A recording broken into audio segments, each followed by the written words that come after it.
Hello folks, it's me again, Amanda Enderman, your trusty tour guide in the wonders of the wonderful city, also known as Rio de Janeiro. Here I am bringing you yet another video of the Places in Rio series, and in this episode I'm gonna show you the Church of the Outeiro da Glória, which is right behind me.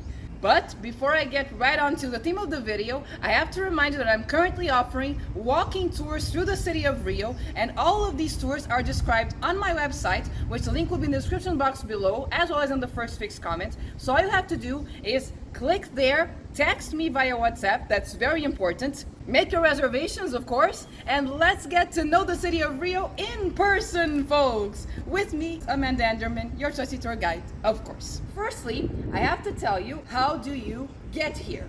There are several options, as usual. Those of you who would like to get physically fit, do a little bit of exercise, why don't you? And happen to be staying in the region of Catete, Glória, Flamengo, Largo do Machado, you can walk all the way to the Outeiro da Glória through the Catete street, and you'll find a street that goes uphill, and then you just go up that street, and then you are at the Outeiro da Glória, right beside the restaurant Chimeninho.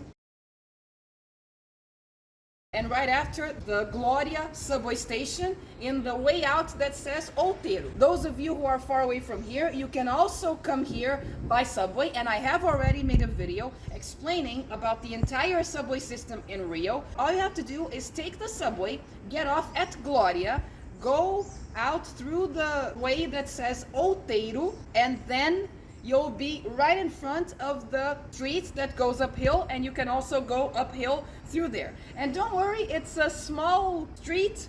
As soon as you start getting tired, you're there. However, if you don't want to go uphill, don't want to do any extra exercise, no problem. You can take a taxi or an Uber all the way up here, because all the taxis come here. All you have to say is, we are going to Outeiro da Glória. I'll leave it written down here below to make it easier for you. Once you get here, you will find that the main gate, which is a little back there, is closed, which it normally is, except for Sunday Mass or baptisms or weddings or things like that. Don't despair, it doesn't mean that everything is closed. All you have to do is turn around and you'll find this gate over here in front of an old building which has the number 135 on it, and you'll have access to the church. So here we are in the very first of the multiple attractions which you will get to see when you come to Outeiro da Glória. It really is the gift that keeps on giving. And well, this first gift that you will receive is this marvelous view of the Guanabara Bay, which extends also that way. It's perfect for pictures and very Instagrammable, or any social media that you would like to post able. I'll take the advantage of this wonderful view to tell you about the beginning of the Outeiro da Glória. Believe it or not, at first there was no church over here. In fact, it wasn't a place of religious worship at all. It was a fort, a military fort, designed for battle, for the complete opposite purpose. This was the fort of Uruçumirim, where Estácio de Sá fought the final battle of expulsion of the French from here. Remember that I told you in the video Founding Rio that the French had decided to build the Antarctic fence right over here, and also remember that I mentioned on the video Founding Rio about a certain island where it was. Well, you can see that island right from over here. It's right over there, and it is the island of Ville-Gagnon, where nowadays is the Naval School. When did it start becoming a church? Well, actually, at first, it began with no church at all, just with one image, which was built right here, as you can see, by a hermit, which decided to bring to Brazil the worship of Our Lady of Glória, which originally was done in the city of Lagos in Portugal. This image is a copy of the one which exists in Lagos in the Algarve to this day. But rest assured that we are going to show the church on this video, so stay tuned. Here's another moment in your visit here where you might look at this door right behind me, which is the main door of the church, and you might think to yourself, Oh my God, the visit is over. I won't be able to see the inside of the church. actually, this main door remains closed normally, but it is opened on Sunday Mass, or if there is a ceremony like a baptism or a wedding, or even if you want it to be open, you can text the church and book a day for it to be open especially for you. But normally the visit is done through the back door of the church. So we're actually gonna start through there. But I couldn't not show you this magnificent door in pure neoclassic style, as you can see by this arch in a very geometric way, which is classic neoclassic. And also, I'll take the advantage to tell you a bit of the history of the neighborhood of Glória. The very name Glória refers to Our Lady of Glória, because the people started inhabiting the neighborhood because of the worship of Our Lady of Glória, which developed here, as I mentioned earlier. However, the neighborhood actually began to develop in the government of the Viceroy Marquês do Lavradio, especially when he built the Glória fountain, which I mentioned in the video Hydrating Rio.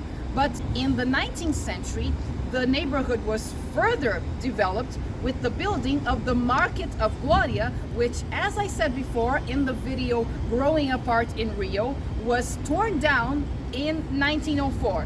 But the drawings of it, I believe that it was where nowadays is the restaurant in the beginning of the way up here. And here we are, folks, inside the room in the church, which in Portuguese we call sacristia, kind of an office of the priest in the church. You can see, for instance, the priest's robes over here, the clothes that he wears to Mass, among other things. This part of the church isn't usually visited by people, and normally it's in the back of the church, the back room of the church. This is where we are going to start our visit, but it's actually quite appropriate that we start here, because then I can give you a chronological order of the building of the church. As I said before, the worship started with the hermit that built the image in that groove that you could see further down the hill. However, in 1699, a brotherhood of worship of Our Lady of Glória was already informally established. It only was formally recognized in 1739, but nonetheless, these lands had an owner, but the owner donated the lands to this brotherhood. So firstly, they built a small chapel, very simple one, which you can see depicted in the fresco right over here in the ceiling. Speaking of frescoes, be careful not to use flash photography or flash lights when you're filming inside here, because the light from the flash damages the frescoes. So keep that in mind when you're here. In 1714, a new church was built because by this time, even though informal, Brotherhood already had money for it. So they rebuilt the church, and this is where we get the church that we see nowadays, with two octagonal shapes, one of which is this back room where we are now, and the other which is the main area of the church. And still speaking of frescoes, you'll be able to see as well this beautiful one over here, which yes, I used in the thumbnail of the video of Our Lady of Glória, and also this other one over here, which depicts the night sky as seen from the top of this small hill. So folks, here we are in the main area of the church where everything actually happens. Behind me, you can see the image of Our Lady of Glória, and on each side there are images of Saint Gonçalo and Saint Amaro. And what's even more interesting is this crest that you can see here on top, which is the imperial crest of the Empire of Brazil. This isn't there just by chance. In 1824, the Brotherhood received the title of Imperial Brotherhood of the Outeiro of Glória, given directly by Emperor Dom Pedro II, and it wasn't for nothing. The imperial family loved this church. They had a special fondness for it. So much so that ever since Princess Maria da Glória, daughter of Emperor Dom Pedro I, all of the Braganzas to this day are consecrated on this very church to Our Lady of Glória, them and me as well.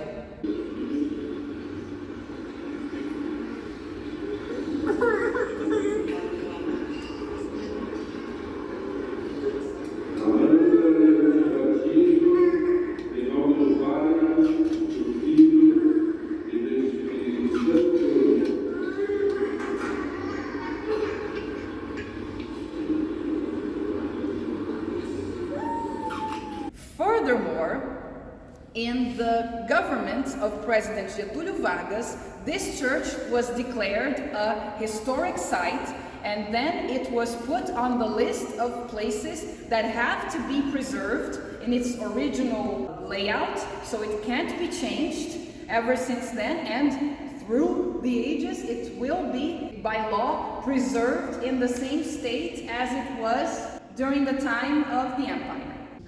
Finally, I would like to correct a historic inaccuracy which is normally committed in movies and soap operas which depict colonial or even imperial Brazil. Back then, the church was in fact a lot more rigorous than it is nowadays, as by the way I have mentioned in previous videos. One of the rules was that if you weren't baptized, you weren't able to enter the church. But by enter the church, what they mean to say is that you are not allowed to enter the main area of the church. Normally, all churches, not only this one, so this is valid for all churches, back then that is, nowadays it's not so rigid anymore, there is this entrance hall, which is a transition space between the world outside, which is profane, where there is sin, and the sacred space, which is the center of the church. So normally, people who were in fact baptized would come here firstly, where there would be holy water, and wet their fingers in holy water, cross themselves with the sign of the cross, and then proceed to the sacred space. Those who weren't baptized, however, weren't allowed past this point. The slaves, of course, at the time, which weren't normally baptized, would be able to stay here, or of course they could stay outside.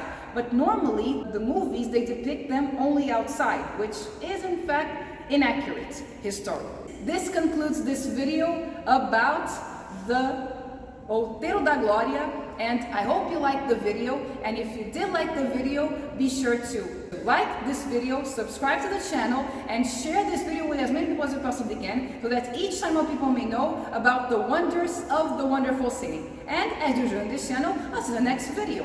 Bye!